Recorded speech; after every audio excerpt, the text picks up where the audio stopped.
തിരൂരിൽ താൽക്കാലികമായി തിരച്ചിൽ അവസാനിപ്പിക്കുന്നു. ഗോവയിൽ നിന്ന് ഡ്രഡ്ജർ എത്തിക്കും വരെ തിരച്ചിലില്ല. ഡ്രഡ്ജർ എത്താൻ ഒരാഴ്ച സമയമെടുക്കുമെന്നും കമ്പനി ഗംഗാവലി പുഴയിൽ സീറോ വിസിബിലിറ്റിയാണെന്ന് ഈശ്വർ മൽപ്പയും നേവിയും വ്യക്തമാക്കിയിരുന്നു. നിലവിലെ തീരുമാനം പ്രതീക്ഷ ഇല്ലാതാക്കുന്നുവെന്ന് ലോറിയുടെ ഉടമ മനാഫ് ജറൻ ടിവിയോട് പറഞ്ഞു.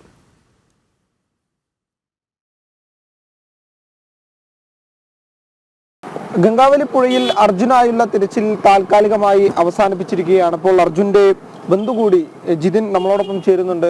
ജിതിൻ, നിലവിൽ താൽക്കാലികമായിട്ട് അവസാനിപ്പിച്ചിരിക്കുകയാണ്. ഇനി ഡ്രഡ്ജർ എത്തിയാൽ മാത്രമേ തിരച്ചിൽ തുടരൂ എന്നാണ് ജില്ലാ ഭരണകൂടം ഉൾപ്പെടെ പറഞ്ഞിട്ടുള്ളത്. എന്താണ് പറയാനുള്ളത്? അങ്ങനെ ഒരു അറിയിപ്പാണ് നമുക്കും കിട്ടിയത്. അത് ജില്ലാ ഭരണകൂടത്തിന്റെ ഭാഗത്തു നിന്നല്ല, അവിടെ നിന്നും നമുക്ക് ഇതുവരെ ഒരു അറിയിപ്പോ ഒന്നും ലഭിച്ചിട്ടില്ല. ഇതുവരെ അവർക്ക് പറയേണ്ട ആവശ്യമില്ല എന്നാണ് ഞാൻ മനസ്സിലാക്കുന്നത്. പക്ഷേ എന്നിരുന്നാൽ കൂടിയും മഞ്ചേശ്വരം MLA ഇന്നലെ രാത്രി വിളിക്കുകയും ഇതിനെക്കുറിച്ച് സംസാരിക്കുകയുണ്ടായി. അദ്ദേഹവും പറഞ്ഞത് 22-ാം തീയതി മാത്രമേ ഈ ഡ്രഡ്ജർ ഇവിടെ എത്തിച്ചേരൂ എന്ന ഒരു വിവരം ആണ് ലഭിച്ചത്. മാധ്യമ സുഹൃത്തുക്കളുടെ നിന്ന് കിട്ടിയ ഇൻഫർമേഷൻ പ്രകാരം ഈ കമ്പനിയുടെ MD വിളിച്ചപ്പോഴും അദ്ദേഹവും ഈ കാര്യം തന്നെയാണ് സ്ഥിരീകരിച്ചത്. 22-ാം തീയതി മാത്രമേ ഈ ഡ്രഡ്ജർ ഇവിടെ എത്തിച്ചേരാൻ സാധിക്കുകയുള്ളൂ. നമ്മുടെ ഇവിടുത്തെ കാർവാർ MLA ശ്രീ സതീഷ് സെയിലും അത് തന്നെ ഇന്നലെ അഭിപ്രായപ്പെട്ടിരുന്നു. തിങ്കളാഴ്ച എത്താൻ കുറച്ച് കാലതാമസം ഉണ്ടാകുമെന്ന രീതിയിൽ തന്നെയാണ് പറഞ്ഞത്. എന്നിരുന്നാലും ആദ്യം നമുക്കറിയാം ഈ തെരച്ചിൽ അവസാനിച്ചത് ഇതേ ഡ്രഡ്ജറിൻ്റെ പേരിൽ തന്നെയാണ് ആദ്യം ഈ തെരച്ചിൽ അവസാനിപ്പിച്ചിരുന്നത്. അന്ന് 4 ദിവസം പറഞ്ഞത് പിന്നെ 2 ആഴ്ചത്തേക്ക് നീണ്ടുപോയി. അതിൽ നിന്ന് ജില്ലാ ഭരണകൂടത്തിൻ്റെ ഭാഗത്തു നിന്നും ഒരുപാട് അനാസ്ഥകൾ സംഭവിച്ചിട്ടുണ്ടായിരുന്നു. പക്ഷേ എന്നിരുന്നാലും നമുക്ക് അവരെ വിശ്വാസത്തിൽ എടുത്തുകൊണ്ട് മാത്രമേ മുന്നോട്ട് പോകാൻ സാധിക്കുകയുള്ളൂ. നോക്കാം, നമുക്ക് ഡ്രഡ്ജർ എത്തും എന്നുള്ള ഒരു പ്രതീക്ഷ ഉണ്ട്. പക്ഷേ അത് കൂടുതൽ വൈകാതെ ഇവിടുത്തെ ഭരണാധികാരികൾ വേണ്ട രീതിയിൽ കൈകാര്യം ചെയ്ത് അർജുനെയും മറ്റ് 2 പേരെയും എത്രയും പെട്ടെന്ന് പുറത്തെടുക്കാനുള്ള ദൗത്യം സ്വീകരിക്കണമെന്നാണ് ഞങ്ങൾക്ക് ആവശ്യപ്പെടാനുള്ളത്. മാൽപ്പ ഉൾപ്പെടെ പറഞ്ഞത് ഈ വിസിബിലിറ്റി പ്രശ്നമല്ല എന്നുള്ള രീതിയിൽ ആദ്യഘട്ടത്തിൽ സംസാരിക്കുകയുണ്ടായി. ഒരുപക്ഷെ മാൽപ്പയ്ക്ക് ഇത്തരത്തിലൊരു ചാൻസ് കൊടുക്കുകയാണെങ്കിൽ ഇനിയും മറ്റു മരങ്ങളും കാര്യങ്ങളും പുറത്തെടുക്കാനുള്ള സാധ്യത ഉണ്ടോ? മാൽപ്പ അതിന് തയ്യാറാണ്. പക്ഷേ അവരും ഈ വിസിബിലിറ്റിയുടെ കാര്യമൊക്കെ പറഞ്ഞിട്ടുണ്ടായിരുന്നു. അവരും തയ്യാറാണെന്നാണ് പറഞ്ഞത്. പക്ഷേ അത് ഇനി ഇവർ അനുവദിക്കുന്നുണ്ടോ എന്നുള്ളത് നമുക്കറിയില്ല. എന്തായാലും ജിതിൻ പറഞ്ഞതുപോലെ തന്നെ ഒരു അറിയിപ്പ് ലഭിക്കുന്നത് വരെ താൽക്കാലികമായി തിരച്ചിൽ നിർത്തിവെക്കാനാണ് നിർദ്ദേശമുള്ളത്. ഡ്രഡ്ജർ ഏകദേശം 22-ാം തീയതിയാണ് എത്തുക എന്നുള്ളതാണ് പറഞ്ഞിട്ടുള്ളത്. ഇപ്പോൾ ലോറി ഉടമ മനാഫ് കൂടി നമ്മളോടൊപ്പം ചേരുന്നുണ്ട്. മനാഫ്, ഈ ഒരു സാഹചര്യത്തിൽ എന്താണ് പറയാനുള്ളത്? ഈ തീരുമാനം വളരെ നിരാശയാണ് എനിക്ക് തോന്നുന്നത്.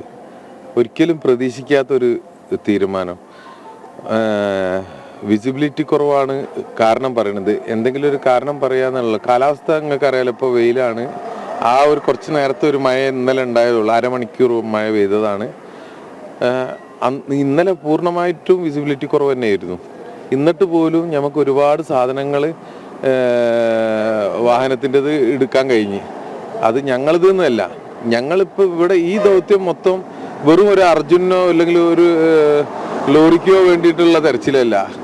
ഈ ദുരന്തത്തിൽ ആരൊക്കെ പെട്ടിക്കണോ അവരൊക്കെ എടുക്കാൻ സാധിക്കുന്ന സ്ഥലമാണ്. നമ്മളെ വയനാട്ടിലെ മാതിരത്തെ എന്താ പറയുക, ഒരിക്കലും റിക്കവറി ചെയ്തെടുക്കാൻ പറ്റാത്ത സാഹചര്യമൊന്നും ഇവിടെ ഇല്ല, എന്തായാലും ഇല്ല. അത് വളരെ എന്താ പറയുക, അതിൻ്റെ 100-ൽ 1 ഭാഗമുള്ള ഒരു ചെറിയ അപകടമാണ്. അത്ര ചെറുതാക്കിയല്ല ആണ്, എന്നാലും അതിനെ ഞാൻ നേരിട്ട് പോയി കണ്ട ആളാണ്. അത്ര ഒന്നുമില്ല. ഇന്നലെ ഒന്നുമില്ലായിട്ടോടുന്ന് മരങ്ങൾ കയറ്റി ഇന്നത്തേക്ക് വലിയ വലിയ മരങ്ങൾക്ക് കയറിട്ട് വെച്ചിക്കണ്. അതൊക്കെ ഇന്ന് കയറ്റാനുണ്ട്. ഞങ്ങൾ എല്ലാ പരിപാടിയും പ്ലാൻ ചെയ്ത് ഇന്നിപ്പോൾ രാവിലെയാണ് അറിയണത്. ഔദ്യോഗികമായിട്ട് ആരും അറിയിച്ചിട്ടില്ല. ഇന്നാണ് പറയണത്, മീഡിയ ത്രൂ ആണ് ഞങ്ങൾ അറിയണത്. പിന്നെ ഇന്ന് തെരച്ചിലില്ല. ഡ്രഡ്ജർ എത്തുന്നതിന് മുമ്പ് ചെയ്യേണ്ട കുറേ കാര്യങ്ങൾ ഉണ്ടായിരുന്നു. അതായത് ഇതിൻ്റെ അടിയിൽ സ്കൂബ ഡൈവേഴ്സ് പറയണത് വലിയ വലിയ മരങ്ങൾ കൊമ്പും ചില്ലയോട് കൂടിയിട്ടാണ് കിടക്കുന്നത്. ഈ കൊമ്പും ചില്ലിൻ്റെ ഇടയിൽ വല്ല ബോഡീസ് ഉണ്ടെങ്കിൽ ഈ മരം ഇളകി വരുന്നതോട് കൂടിയിട്ട് അത് പുറത്തേക്ക് വരും എന്നുള്ള അത് ഒരിക്കലും ഡ്രഡ്ജർ ഉപയോഗിച്ച് ചെയ്യുമ്പം അതിൻ്റെതായ ഒരു ശരിയായ രീതിയിൽ കിട്ടില്ല. അതൊരു പ്രോസസ്സിങ് ആണല്ലോ, മണ്ണുമാന്തി യന്ത്രമാണല്ലോ. അതല്ലാതെ ഇത് എടുക്കുമ്പം ഇളകി മേലോട്ട് വരുന്നതും തമ്മിലുള്ള വ്യത്യാസമുണ്ട്. ഞാൻ അതിലൊക്കെ ഒരു പ്രതീക്ഷ വെച്ചിരുന്നു. ഞങ്ങളെ സംബന്ധിച്ചിടത്തോളം ജഗന്നാഥൻ ആയിക്കോട്ടെ, മറ്റുള്ള ആളായിക്കോട്ടെ, അവർക്കൊക്കെ അവരൊക്കെ കറക്റ്റ് നമ്മൾ വീട്ടിലെത്തിക്കണം എന്നുള്ള ഒരാഗ്രഹം ഉണ്ടായിരുന്നു. അവരോടൊക്കെ നമ്മൾ അതിനെപ്പറ്റി പറഞ്ഞതാണ്. ആ പാവത്തുങ്ങൾ ഇപ്പോൾ അവിടെ വന്നിട്ടുണ്ടാവും, ഇതൊന്നും അറിഞ്ഞിട്ട് പോലും ഉണ്ടാവില്ല. നമ്മളെ പോലെ അത്ര കാര്യങ്ങൾ അറിയാനുള്ള സംവിധാനമൊന്നും അവർക്കില്ല. പക്ഷെ ഇത് അത്ഭുതം തോന്നുന്നു. ഞാൻ ഇത്ര വരെ എത്തിയപ്പോൾ ഞാൻ വിചാരിച്ച് ഇന്നലെ വൈകുന്നേരമാണ് ഞങ്ങളെ ലോറിൻ്റെ കയറ് വരെ പുറത്തേക്ക് കിട്ടിയത്. മറ്റേത് മിലിറ്ററിൻ്റെ അടുത്ത് നിന്ന് ഒരു ചെറിയ പീസ് കയറ് കിട്ടിയെന്നുള്ളത് മാത്രമേ ഉള്ളൂ. ഇന്നലെ ഞങ്ങൾക്ക് ഇപ്പോൾ ഏകദേശം ഒരു 50 മീറ്ററിൻ്റെ അടുത്തുള്ള ഒരു കയറ് തന്നെ നമുക്ക് പുറത്തേക്ക് എടുക്കാൻ കഴിഞ്ഞ്.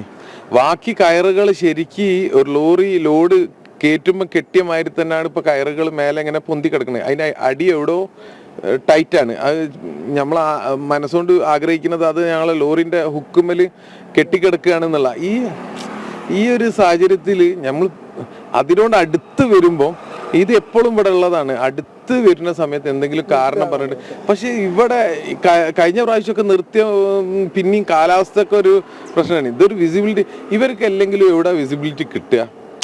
ഇത് ഡീപ്പിൽ പോയിട്ട് വിസിബിലിറ്റി ഓരോ ഡൈവേഴ്സിന് അതൊരു പ്രശ്നമല്ല.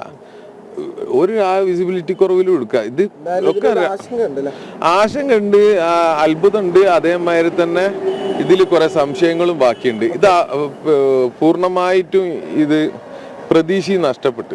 എന്തായാലും മനാഫ് പറഞ്ഞതുപോലെ തന്നെ ഒരു പ്രതീക്ഷ നഷ്ടപ്പെടുന്ന സ്ഥിതിയിലേക്ക് കാര്യങ്ങൾ ചെന്നെത്തുന്നു എന്നുള്ളതാണ് മനാഫ് പറയുന്നത്. എന്തായാലും ഡ്രഡ്ജർ എത്തിച്ചതിന് ശേഷം മാത്രമേ ഇനി തിരച്ചിൽ ഉണ്ടാവുകയുള്ളൂ എന്നുള്ളതാണ് നമുക്കറിയാൻ സാധിക്കുന്നത്. ഏകദേശം 22-ാം തീയതിയോടുകൂടി ഡ്രഡ്ജർ എത്തിക്കുമെന്നാണ് നിലവിൽ ലഭിക്കുന്ന വിവരം. പക്ഷെ അത് കാലാവസ്ഥയനുസരിച്ച് വീണ്ടും നീളാനും സാധ്യതയുണ്ട് എന്ന് കമ്പനിയുടെ ഭാഗത്തു നിന്നൊരു ഔദ്യോഗികമല്ലാത്ത വിവരം ലഭിക്കുന്നുണ്ട്. എന്തായാലും പ്രതീക്ഷ നഷ്ടപ്പെടുന്നു എന്നൊരു കാര്യം കൂടി